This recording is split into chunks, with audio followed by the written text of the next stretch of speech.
Salut à tout le monde, salut à tous les internautes, soyez les bienvenus.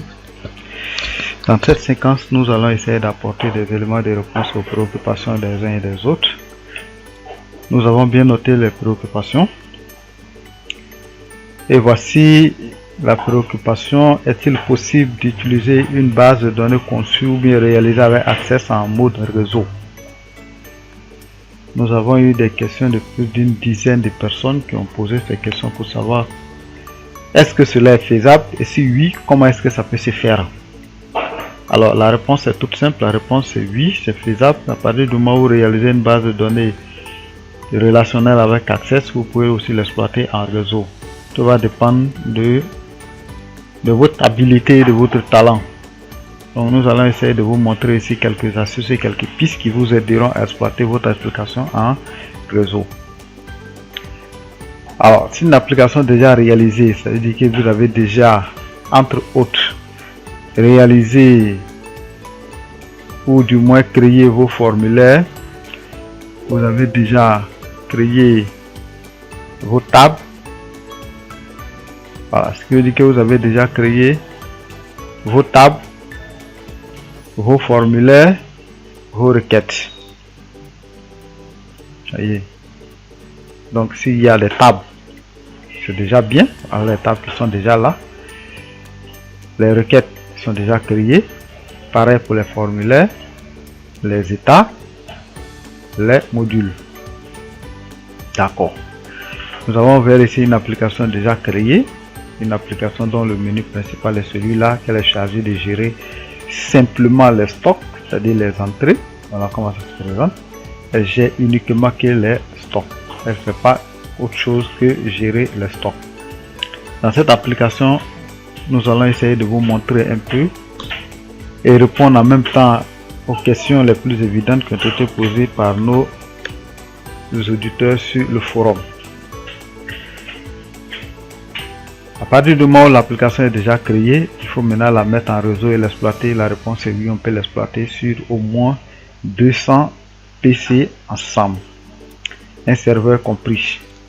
Donc sur cette application, voilà ce qu'on va faire. Vous allez venir simplement sur outils de base de données, outils de base, pour ceux qui utilisent la version 2007, vous venez sur outils de base de données et vous cliquez simplement sur base de données là. Vous allez obtenir ce menu là qui est là. Dans ce menu, assistant, il est dit quoi? Assistant fractionnement de base de données. Cet assistant déplace les tables de votre base de données en cours vers une nouvelle base de données principale. Dans un environnement multi-utilisateur, cela réduit l'encombrement du réseau et permet le développement en avant-plan sans affecter les données ou interrompre les utilisateurs. Si votre base de données est protégée par un mot de passe, la nouvelle base de données principale est créée sans mot de passe et accessible à tous les utilisateurs. Vous devrez ajouter un mot de passe à la base de données principale après son fractionnement. Cette procédure pourra prendre plusieurs minutes. Faites une copie de votre base de données avant de la fractionner. Souhaitez-vous vraiment fractionner votre base de données? Voilà la question et la réponse. Avec cet assistant, nous allons fractionner notre base de données pour avoir une base de données dorsale et une base de données frontale. L'utilisation d'une base de données en réseau avec Access, on va parler de dorsale et de frontale. Donc nous créons une base de données frontale et une base de données dorsale. À partir de là, les tables sont récupérées dans la base de données dorsale et les requêtes, les formulaires, les états, les macros, les modules sont récupérés aussi dans une autre base qu'on va appeler la base frontale. C'est sur cette base là que les utilisateurs vont se connecter tout au long de leur utilisation. Donc la base dorsale n'est pas exploitée directement, mais elle sert seulement à fournir les données et à faire des copies de sauvegarde. Donc la meilleure manière de faire lorsque vous voulez utiliser une application en réseau, c'est de la fractionner en deux bases de données dorsale et frontale. C'est ce que nous allons faire. Donc, avant d'arriver à cette étape de fractionnement, il faut d'abord faire une copie de sauvegarde de votre base de données, sinon vous risquez d'avoir des ennuis avec plus tard et votre base de données peut être corrompue ou bien inexploitable après l'opération. Ce que vous allez faire, je vous invite à faire une copie de sauvegarde. Si cela est terminé, nous allons continuer déjà et vous allez cliquer ici sur fractionner la base de données. Voilà, et nous obtenons ce menu là qui est là. Avec ce menu là, vous pouvez cliquer directement ici sur ma base de données ici, ma BD, et vous obtenez directement ici gestion des stocks BE. Donc gestion des stocks BE, vous cliquez directement sur fractionner et voilà, le moteur de base de données n'a pas pu verrouiller la table. Voilà, cette erreur j'ai tenu à vous la montrer.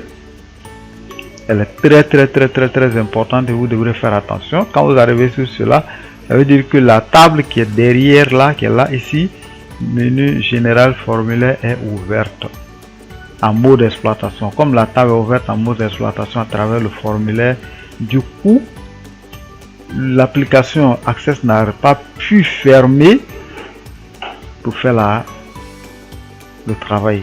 Donc l'opération a échoué à ce niveau là. Il faut d'abord fermer la base de données, ce qui va permettre à Microsoft Access de verrouiller afin d'empêcher toute écriture entrante ou sortante sur l'application et de faire son travail correctement pour gérer l'intégrité des données.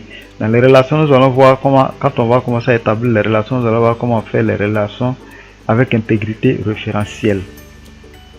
Donc pour assurer l'intégrité des données, Access a besoin de verrouiller toutes les tables avant de les fractionner. Donc nous allons annuler cette opération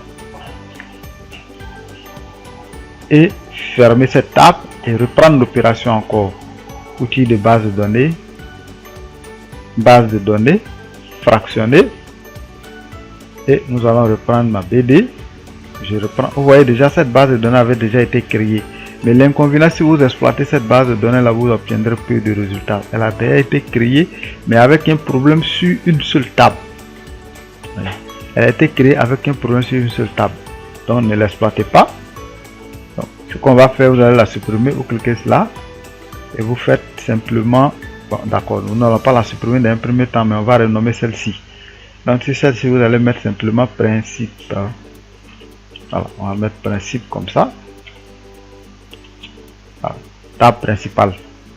Nos gestion des stocks, table principale, et nous allons suivre l'opération parce que d'autres messages d'erreur vont apparaître encore après celui-là. On fait fractionner. Voilà, base de données correctement fractionnée. Vous voyez ce message qui apparaît pour dire que l'opération s'est déroulée sans encombre. Je vais valider par OK. Automatiquement, c'est fermé. Et regardez comment mes tables deviennent. Vous voyez tout de suite, il y a une flèche qui tend le sens gauche vers le sens droit pour indiquer, et là le logo ou l'icône des tables change aussi. Et lorsque vous mettez la flèche sur une icône ou bien un nom de table, vous voyez du coup on a l'infobulle qui indique le schéma d'accès qui est là, qui est C /users /p /hp /document /ma bdd /gestion des stocks principe.mdb. Ça devient le schéma d'accès à votre base de données, et à partir de ce moment on dira que votre base de données est fractionnée en deux. Votre base de données est fractionnée en deux. Donc vous avez une base dorsale et une base frontale. Et voilà comment nous avons réalisé le fractionnement de notre base. Et lorsque je vais tenter d'avoir accès à mon formulaire, vous voyez, j'ai encore mes données ici. Il n'y a rien à eu, il n'y a pas eu d'impact sur mes données. Mes données sont telles qu'elles ont été saisies et elles seront exploitées comme telles. Il n'y a aucun souci là-dessus. Vous voyez, voilà. Donc voilà comment est-ce qu'on va fractionner notre base de données pour obtenir une base dorsale et une base frontale. Je vais donc fermer ce formulaire là. Je vais revenir au menu principal, fermer, quitter, et je quitte. Donc nous voilà ici, voici le dossier contenant ma base de données qui est là. Donc ici vous avez un autre dossier qui est là, BD, qui contient ma base de données dorsale. Donc ça c'est la base dorsale et lui c'est la base frontale. Vous avez la base frontale qui est là, qui contient la table, qui contient les requêtes, les formulaires, les états et le code source. Et quand je fais ma BD, vous avez ici ma base dorsale qui ne contient que les tables, qui devient le réservoir des tables. Donc ainsi, vous pouvez avoir 1000 utilisateurs qui vont se connecter sur cette base de données sans aucun inconvénient. Dans un système de réseau, qu'est-ce qu'on va faire? Lorsque nous allons configurer le réseau, ma machine n'étant pas connectée, mais lorsque la machine est connectée, il faut utiliser ça. Vous venez sur le réseau ici, ou bien je ne vais pas utiliser ça dans la mesure où mon PC n'est pas connecté à internet. Je vais donc ouvrir ici et je vais venir sur utilisateur public, et voilà l'accès public à mon réseau. Donc qu'est-ce que je vais faire? Ma BD qui se trouve là, je vais donc copier ce dossier là ici. Je fais copier et je viens là, je le colle ici. Je vais le coller là. Ma BD est collée ici et vous avez la base dorsale qui est là. Maintenant, essayons d'ouvrir la base frontale et vous allez voir le message qui va nous ramener. Je vais ouvrir là. J'ai ma base frontale qui est là. Je vais ouvrir. Voilà, j'ai ça. Je fais option, activer ce contenu. OK. Et voilà ce qui nous donne. Les données sont là. OK. Les données sont ici parce que le chemin d'accès n'a pas changé. Et le dossier est toujours à sa place. Donc, il n'a pas changé. Mais l'inconvénient, si vous exploitez votre base de données comme ça, vous allez vous retrouver avec une base de données dorsale dupliquée.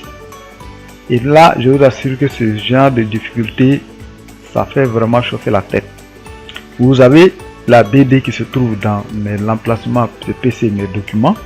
Et vous avez encore la même DB qui se trouve là. Sur le réseau public qui se trouve là. Vous voyez. Donc l'application a été dupliquée, la base de données a été dupliquée. Le chemin d'accès reste le seul, mais vous avez deux bases de données. Cette erreur, si vous la commettez, vous allez la regretter amèrement parce que vous ne saurez pas exactement sur quoi votre application qui est là se connecte et les données sont enregistrées où. Vous allez continuer à travailler avec, ou bien vos clients ou bien vos utilisateurs vont continuer à travailler avec sans être avertis de quoi que ce soit jusqu'au jour où il y a un problème sur le PC et que vous devez faire la maintenance. C'est ce jour là vous allez vous rendre compte de l'erreur fatale que vous avez commise. Donc je vais remettre le pointeur ici, regardez le chemin d'accès sur l'infobulle, c'est cuser hp document, et voilà ça. Je réduis cette fenêtre et je reviens là. Qu'est-ce que je vais faire? Ce dossier qui est là, je vais le renommer et vous allez voir.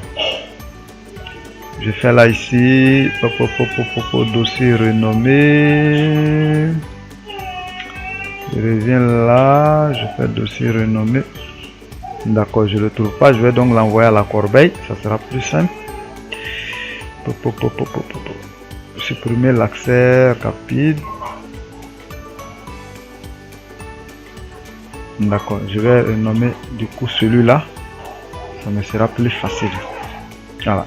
Je renomme le fichier directement et je vais rouvrir mon application ici. Je vais tenter d'avoir accès à. Voilà.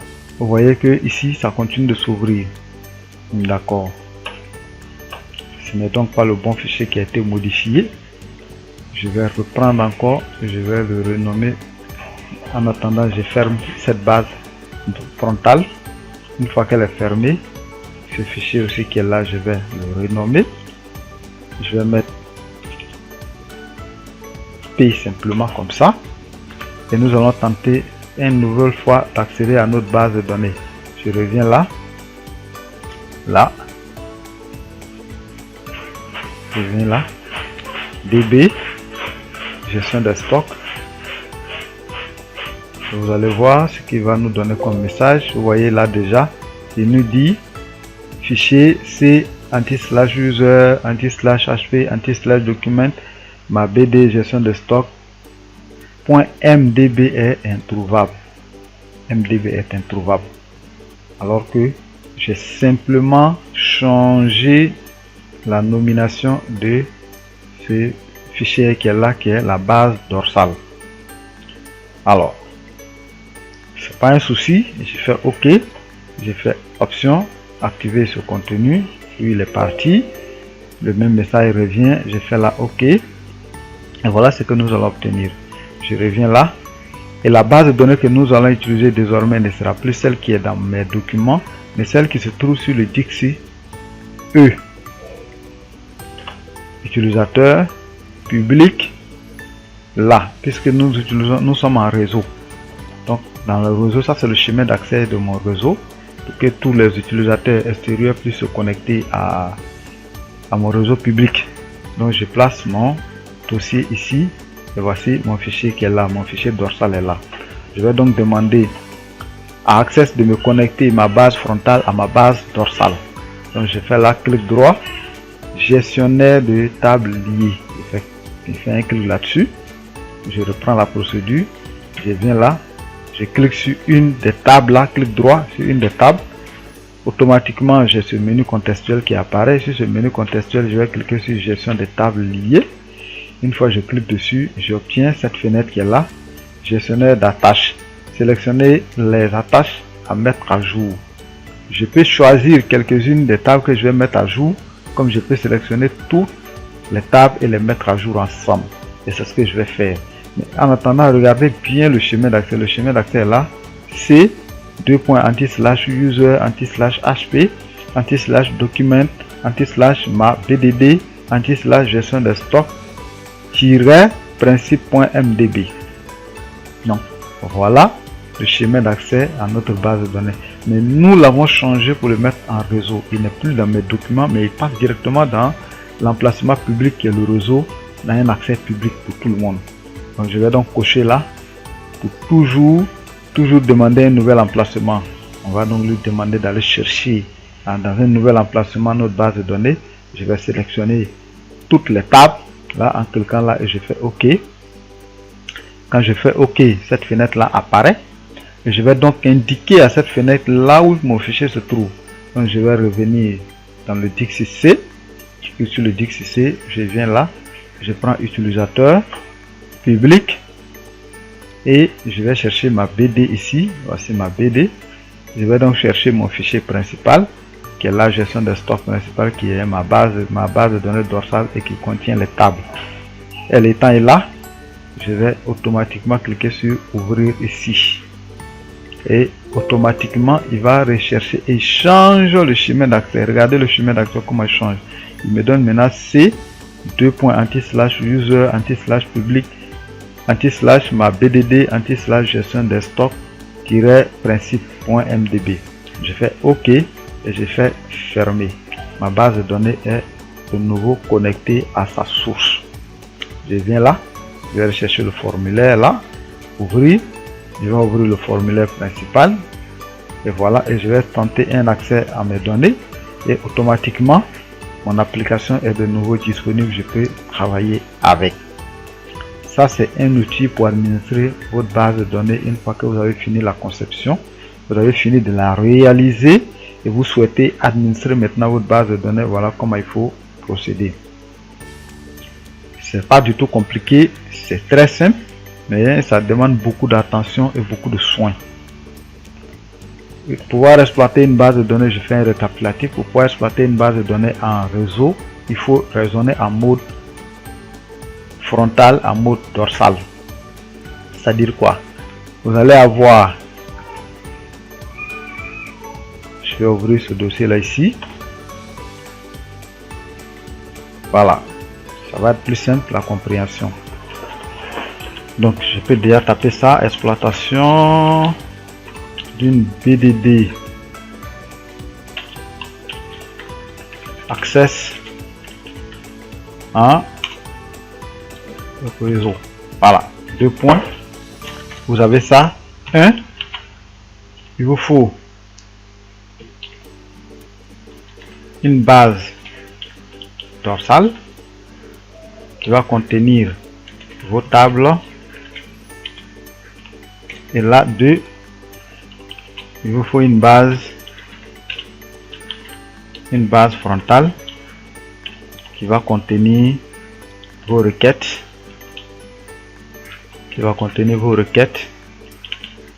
vos formulaires, vos états et le code source de votre application. Voilà. Donc il vous faut ces deux éléments. Une fois que vous avez déjà fractionné votre base de données pour obtenir ces deux éléments, le travail est relativement simple. La troisième chose qui reste à faire, c'est de changer l'emplacement. Soit vous utilisez un réseau, alors c'est-à-dire que votre machine est la machine principale, du coup vous devez configurer votre base de données et partant de là, changer le chemin d'accès. Vous devez obtenir désormais cela, 2 points, anti-slash, sur PC, vous avez ça, qui était mes documents, anti-slash, ma BDD, anti-slash, gestion .be. Vous devrez la changer désormais en ça, en C, 2 points, en C, 2 points, anti-slash,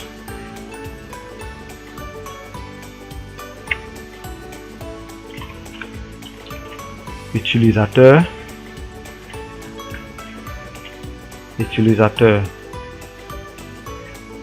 anti-slash, public, puisque le dossier doit avoir un accès désormais public, et vous devrez avoir ça comme ça désormais.